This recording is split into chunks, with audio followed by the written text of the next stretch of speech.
नमस्कार। आज मैं आपको कैसियो जी शॉक GA 400 GB एनलॉक कैसियो जी शॉक का मॉडल नंबर ये है और इसके बारे में मैं आपको जानकारी पूरी दूंगा और आपको रिपेयरिंग करना भी सिखाऊंगा।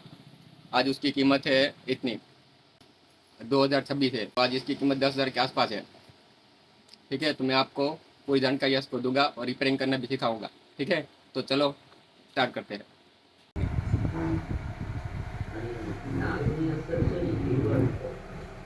ભગવાન શરીરમાં કિડની બે હતી પણ લીવર એક જ આપ્યું. લીવર મેઇન પાર્ટ છે, ખરાબ થાય પછી સારું ન થાય. એટલે લીવર ઉપર દારૂડિયો હતો ને પછી એનું લીવર ખરાબ થઈ ગયું. દારૂ પીતું દવાખાને દાખલ કર્યું. ડોક્ટર સાહેબે કીધું કે તમે આ દારૂ પીવો તો તમારું લીવર ખરાબ થઈ ગયું છે. એટલે જે તમારે મારા થવાની શક્યતા નથી, આ તમારું લીવર બગડી ગયું. ત્યાં દારૂડિયો તમારું નિશાન બને તો આપણે તો આ રિક્વેસ્ટથી બોલવું જોઈએ.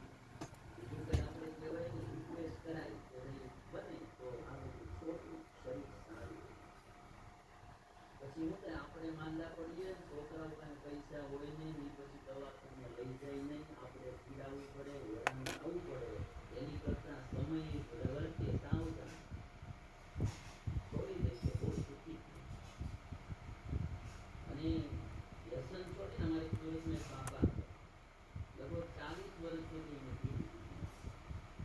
પછી કથા સાંભળતા હતા, મારી સ્વામિનારાયણ સંપ્રદાયમાં નહીં પણ કથા સાંભળતા હતો અને એમને સંકલ્પ કર્યો, આ બાપુ મારી ઘરે પધરામણી કરે તો મારે બીડી છોડવી. એક તારીખ શું વાત આવી, મને ત્યાં બાપાએ આવું નક્કી કર્યું છે કે તમે આવો તો લઈને બીડી જાય. તેના મિત્ર મારી પાસે આવ્યા. પછી એક દિવસ મને કહ્યો, બાપાએ બીડી છોડી. 3 મહિના પછી બાપા મારી પાસે આવ્યા. મને કે સ્વામી, હવે કોઈ મારી પાસે બીડી પીતો આવે તો મને આમ ગમે નહીં. જોવાડા પાડે ને દુર્ગંધ આવે, એનું મોઢું ગંધાતું હોય એવું લાગે. અટાણે મને એમ થાય છે કે આ 3 મહિના મેં છોડી, જો આ બીડી પીનારા બનતા નથી તો મેં આવી રીતે 40 વર્ષ લોકોને હેરાન તો કર્યા જ હશે. એટલે હું જ્યારે બીડી પીતો ત્યારે કે મારા છોકરા આમ કરીને વૈયા જતા, દાદા ગંધાય તો દાદા ગણપડી કે ત્યારે હું ગણકારતો નહીં. એ ગમતું ન હોય કોઈ વ્યસનમાં. અને યુવાનોને તો મારે ખાસ કહું કે તમારે તો કાંઈ પણ હોય, આ યુવાનો એ બધાએ નિર્વ્યસની આપણે આમાં જાઓ છો તો મારે તો એ જ કહું કે તમે સારી રીતે આ દેશની સેવા કરો, નિર્વ્યસની રહી તમારા શરીર સારા રાખો. વ્યસન જરૂરી ચીજ નથી.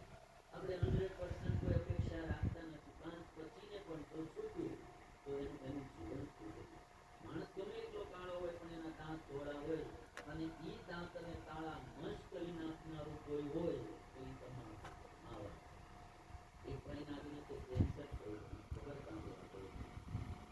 પછી તો અહીંથી બધી લાડુ કરે, મારી પાસે ચૂંડા કરે અને આમ મૃત્યુ પથારી હતા. સ્વામિનારાયણના ભગત જ ત્યારે એમ કહેવાય કે સ્વામિનારાયણ વાળાઓ લગભગ વ્યસન ન કરે, કારણ કે કંકુળ બોરું વાપરે એમાં ખર્ચો ન કરે, જૂનું ન કરે. એટલે એ માવામાં લગભગ પૈસા ન બગાડે. પણ એવા ભાઈને માવાનું વ્યસન હતું, તમાકુનું, એમાં કેન્સર થયું. અમે જવાના હતા તેને સ્પ્રે સાટી રાખતા હતા, અગરબત્તીનો ખૂબ ધુવાડો કરી રાખેલો, એટલી દુર્ગંધ આવે. એટલે આ બધા વ્યસન કરનારા જે યુવાન ભાઈઓ, એને મારી રિક્વેસ્ટ છે કે બને તો આજ આપણે બધા વ્યસન છોડી દેવાનું છે. તમે તમારા બાળકો, તમારા પત્નીનું જોઈને પણ વ્યસન ન કરતા.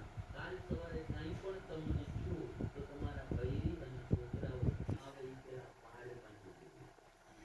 એટલે આજ બધાએ બને ત્યાં સુધી વ્યસન છોડવાનું છે. વ્યસન વસ્તુ સારી નથી, બને ત્યાં સુધી વ્યસન છોડવું. ગુસ્સો એનાથી પણ બહુ વધે. અમુક ચીજો તામસી હોય છે, એનાથી ગુસ્સો વધે. ગુસ્સાથી સ્વાસ્થ્ય બગડે, વ્યસનથી સ્વાસ્થ્ય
તમને સંતાનની પ્રાપ્તિ થશે એટલું કીધું. અને સોનભાઈમાં છે મંદિરની પાછળ જાય છે એ વખતે ભગવાન મોરિયાનાથને જે પૂજાઓ ચડાવેલી હોય બીજી